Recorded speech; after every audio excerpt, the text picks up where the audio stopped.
So, it's been 4 years since my problems with Assoluto Racing video and 2 years since I left the game to explore other content ideas. I haven't played the game since then, aside from a couple of times where I updated the game to see what was added. Since then, a lot has changed in this game, and I feel it's only right to take a look at what has changed or fixed since the video I posted 4 years ago. I recently picked the game up again a few months back, and here's what I've noticed. I'll start with addressing the problems from my old video, and then I'll go over to see how the game itself has changed outside of those problems. As to why I left the game, I'll talk about it in the end of the video. Now to the first problem, the bad career mode. There's not too much improvement here. They only added a bonus mode with better rewards, resulting in the same gameplay loop with nothing new added at all, even after all these years. For a game with racing in the title, it sure doesn't have a lot of racing in it. It's funny how the most boring game mode is relegated to the biggest button on the home screen. The AI is still hopeless as it was all those years ago, but we'll get to that a little bit later in the video. It seems like they have no plans to revamp or improve this mode, though I'm happy to be proven wrong in the future. But it's not all that bad, since now you can get gold from these events. Another thing worth mentioning is that they fixed the exploit where you could change cars during track selection. Previously, it allowed you to bypass the class restrictions that way. It might have been fixed when I stopped playing or right after I stopped playing. Now for the biggest standout here, which is the Tandem drift mode, which is a long time coming. The mode is in beta as of now, which means not everything is perfect right now, but let's go over it anyways. For now, there's only a follow mode where a pre-recorded chase car is present, and you need to get to it as close as possible without crashing into it for the duration of the track. Now, it's definitely not an easy mode, but I can see players spending a lot of time getting good at this. It's very skill based and a lot of fun. For now, the lead car is a ghost car, which means it has no collision, but crashing into it does result in a loss of a clean race. It's very clear that the lead car is just a pre-recorded run and there is no AI in it yet. Nor is there a mode where you are the lead car with the AI trying to keep up with you. I just hope that this is something they're working on in the background. This feature really does have a lot of potential in it. I hope it doesn't stay in this beta mode forever. I really hope this replaces the point system for drifting. I've always hated this system. It doesn't really reward you with accuracy like it should. Instead, it's for people who can hold the longest drift and do stupid combos on straightaways. I wish they used stuff like clipping zones and proximity to walls to calculate your points, because that is a lot better than drifting aimlessly on a flat piece of track. I think I know the reason why they don't spend much time on these modes. It's because it doesn't make much money, simple as that. Only new cars make more money, therefore making them a more viable way to spend development resources. The game is just easier to sell when you say the game has 200 cars and 20 tracks, rather than saying it has an in-depth career mode. But it still doesn't solve the fact that it's just time trials repeatedly. Now, for this useless class system. It's still here, but with more cars than X-Class. But they haven't bothered to change anything. If anything, this class is just more broken now, especially S+, with more new cars added. Just feels to me that they've given up on classes, since it's clear that they don't really bother to fix this. X-Class seems relatively balanced, but I don't see a feasible way to balance out the S-Class. Maybe they could split the classes into a road car and race car class, and they definitely need to make a separate class for rally cars. Not that it'd be very useful, since there's no multiplayer rally races anyway. It would only affect the career mode. Now for the slow bug patching. Some of the glitches and bugs have been fixed over the course of those 3 years, such as the glitch to increase the stock rim sizes that are usually locked. You used to be able to do this glitch by selecting a custom rim, changing its size, and then reverting back to the original rims. I don't know why they patched this bug of all things. It's nice to have a smaller or bigger rim, but it's probably due to licensing, and manufacturers only want you to see the exact size of rims they offer. You also can't change the car you've entered in a race by clicking the garage on the top right, as I already said. On top of all that, most importantly, they have finally seemed to have cracked down the cheated times on the leaderboards, especially on ranked events. But also, you can still do the livery glitch. Apparently, it's just harder to do as of writing this video. Forgive my lack of knowledge on the complex bugs or glitches in this game. It's been a while since I have played and I never abused much of them in the first place anyways. Now for the AI. It's very much unchanged, though it's a bit better in Fuji Speedway, the new track they added, and it's decently fast. They still can't detect the player or other AI drivers. They do have decent pace on their own, but once you put them against similarly paced cars, they bunch up together and get stuck on themselves, which causes them to lose a lot of ground. The devs also implement a lot of the AI cheese tactics that are used in other games by making the cars heavier so they're harder to spin and giving them more grip than usual, but that's the least of their issues. Still, no AI implemented in the layouts of new existing tracks. On top of all that, when the AI gets stuck or cannot navigate back to the road, they just teleport back to the pre-existing racing line. But for some reason, when they teleport back, they are invisible, having no visual model or collision. But you can see them on the minimap and can still see the fake shadow of their car on the track. And they keep getting stuck again for some reason, even though they're on the racing line, and keep resetting over and over again, unable to complete the track and ultimately bugging out. The new AI has only been added to one track so far. Tandem mode is very cool, but they are still hesitant to add proper AI for it. It's just a ghost car that you follow with no collision at all. It's a good thing that they postponed the drift AI for the future, since they can't even get AI working on driving straight. Now, since you don't like the AI so much, the only bet is multiplayer and online events. Here I have a lot of good things to say. First, there are not too many huge changes. They have added features like lobby search and creation features, the ability to limit power, class, manufacturer, etc., and telling who the host is when you join the server. And finally, at long last, vote to kick is implemented, and you can also now host multiplayer sessions in all maps, including the slalom track, the circle map used for the driving missions, rally stages, etc. The events have also improved a lot since before. New challenge events that are refreshed daily are very nice to see, and they also give you tokens that can be exchanged for credits, tickets, and more importantly, gold. The exchange rates are pretty decent, and each challenge doesn't take more than 10 or 15 minutes, making it a decent way to grind, all while having to drive different cars and trucks. Ranked challenges remain mostly the same, though at the time of writing this video, they've added a new event type which allows any car within certain restrictions to join, which is a welcome change. This is also a very good way to see which car is meta in its particular restriction, and I'd highly suggest people to take a look at the leaderboards every once in a while to see what the fast players use. New events have been added: find the flag, airport time trials, a top tier test track kind of thing.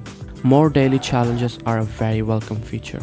This was the mode I kept coming back to since it's quite easy and you make very nice progress with all the new events. Easily the best thing they've added so far. Now for the cars and customization. The token cars are pretty good. The midget is definitely my favorite. There's also been new credit cars, which is very much appreciated. Classic endurance cars were also added, very Gran Turismo inspired. Not that I'm complaining or anything. They also, for some odd reason, are following the Gran Turismo 7 route of adding 500 editions of the same R35 GTR. And I get why they would be tweaking the base car and adding new facelift parts, which is a good way to boost the overall car count, but I feel like that effort would be better spent elsewhere. A Super Formula car was also added, which is very interesting. You don't see them a lot in other games, but it makes sense considering the Japanese devs. I love the addition of more quirky and lesser known cars, which is another good thing from Gran Turismo that they are copying. I feel like games these days don't really add cars like these anymore, but it's nice to see them still having fun picking silly stuff like these. And the car models are surprisingly detailed for a gag vehicle. The leaf springs, rear driveline, chassis mounts, very impressive indeed. Maybe this is something we don't give credit enough to the developers. Now, the new customizable wings are a very welcome feature. Blows Forza Aero out of the water, and trust me, it's not even close. Another example of following in the Gran Turismo footsteps. Shame that some of these options cost gold, but I'll take this over nothing at all. But gold is easier to come by these days because of all the new events that they have added. Hopefully, this means more car customization in the future. A decal/livery editor would go a long way, including being able to share them with others. But I don't see that as being a problem since we can already save and upload replays and such. It also shows which cars have an interior modeled and which can have custom wings. Nice quality of life feature to see being added. And now we need to talk about the graphics, performance and tracks. You have now the ability to upload ghosts and race them, like I said before. Finally, despite the devs not doing anything about the racing part of this game, they have finally at least made the time trial part of it better. Not only that, now we can finally see who cheated and how, and of course the endless possibilities of comparing ghosts against each other to see where mistakes were made. There are also now much better graphics settings in the options, easily the best feature yet. I cannot tell you how amazing it is to manually set anti-aliasing. If my memory serves right, only Apple devices always got some sort of MSAA, always resulting in a clear image for them, while us poor Android users, even though the flagship costs the same as iPhones, are still stuck with no anti-aliasing. Such a good feature allows some people to squeeze as much performance as they can from their devices. Still, there is no 60+ FPS mode, but that is quite rare for mobile games anyways and varies quite a lot from device to device. Also, surprisingly, there are some extremely good performance monitoring solutions, and almost no games that I know of do this. It shows information that is above and beyond my expectations from a mobile game. If only this game was more popular, it would serve as an excellent way to benchmark devices. It even shows your frame times, GPU, CPU utilization, resolution, etc. I just wish you would be able to rearrange the graph because it really gets in the way of the tachometer. This would have been wonderful about 4 years ago when I did the FPS inconsistency video. Finally, new track layouts have arrived. It took them long enough. There is a very solid track selection now. The night Nürburgring is a very welcome feature. There is a new and improved photo mode, which is a very good feature. I'm sure the Assoluto Racing Discord members will love to see this. Controller support is still very solid. I put in a few laps with my DualSense controller and it works perfectly well, though the select button doesn't work properly, but that's an issue even PC games struggle with. I'm glad this even works out of the box at all. The new hill climb map is a very nice layout wise, but it looks very bare bones all while running not too great, but good variety. Now, the drag strip is very interesting. A fairly low effort thing to add, I suppose. It looks very nice, the sunset is beautiful. It beats having cars being raced at the airport, I suppose. But a couple of things I don't get.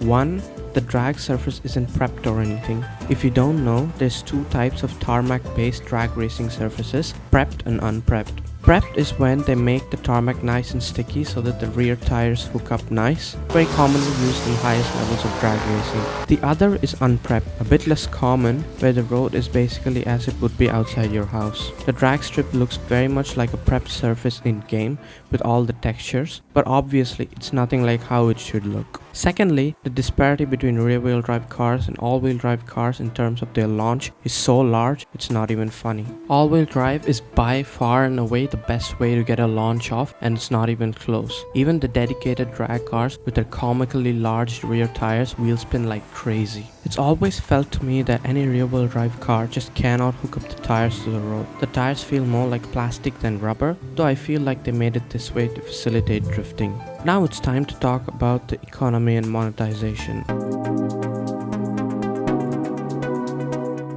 Free imports for ads are now available, which is very nice, allows people to get in a few lower tier import cars every once in a while. And seriously, what's with all the pop-ups these days? The first time I log in after a while, I get hit with 600 different pop-ups pestering me about these deals. Though I'm happy to say that it only happens when you launch the game after a long time and not always. And now for the elephant in the room, the subscription model. I'd honestly have expected more from a monthly subscription. The fact that they still want you to pay more after getting the subscription, offering discounts, but you still have to pay, is not great, and frankly the offers aren't that enticing anyways. But I guess if you don't want to wait around, you can pay for it. The rental cars are the worst part. Seriously, an entire car locked behind a subscription? And this car isn't coming back, by the way. McLaren is leaving the game shortly, and the only way to obtain this exclusive car is through opening up your wallet. No two ways about it. But that's just my opinion about it. Don't get me wrong, I'm sure that it'll be a great use of money for someone who really likes the F1 LM very much, but I personally just find it very hard to justify. There also seems to be a lot more incentive for making in-app purchases these days. You even get a few rewards for making multiple in-app purchases, which does make sense since they've added a lot of content, and licensing cars and tracks isn't exactly cheap, especially that Porsche license. And don't even get me started on the fact that they haven't changed anything about getting more coins from watching ads. If you weren't around for those giveaways they host every once in a while, well then good luck.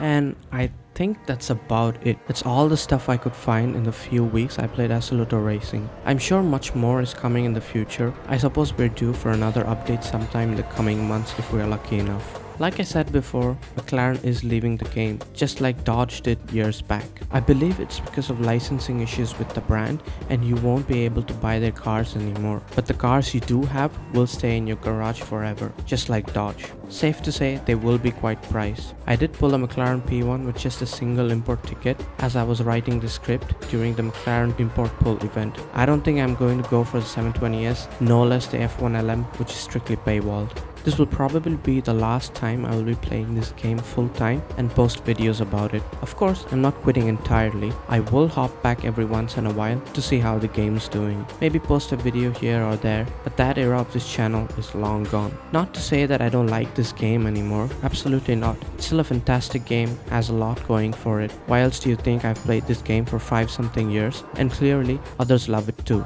The numbers don't lie.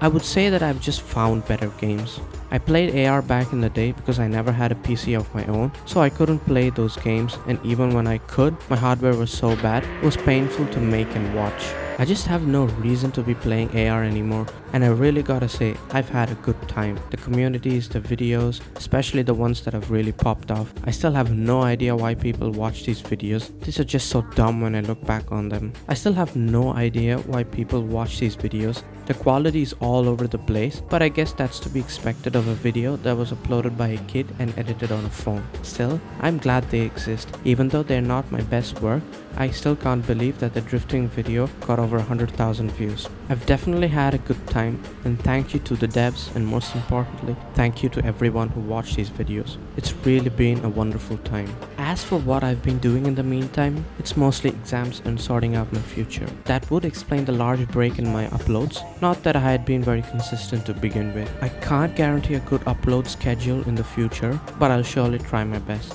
Nowadays, I'm mostly playing Assetto Corsa or BeamNG. You can catch me uploading videos of these two games in the near future. It's been really hard to transition the audience from Assoluto to these games, and the viewership really isn't there anymore, nor have I been uploading consistently. Though I have started to upload different styles of videos, these two video essays uploaded a while back took a lot of time to make, and I'm glad I tried something different, even if the views weren't exactly there. But no one ever said it was going to be easy. Speaking of different things, you can catch me racing in an Assetto Corsa league every Tuesday. Tune in if you want to. I'll be driving a Mustang GT3 on the IMSA calendar of races, among other GT3s and prototypes. The Twitch link will be in the description for the live races, and a YouTube channel link for the past races. And I think that's going to be it for this video. I've said all I felt like I needed to say. Also drop some suggestions on what you'd like to see on this channel in the future. Can be anything really. I'm open to experimentation. And that'll do it.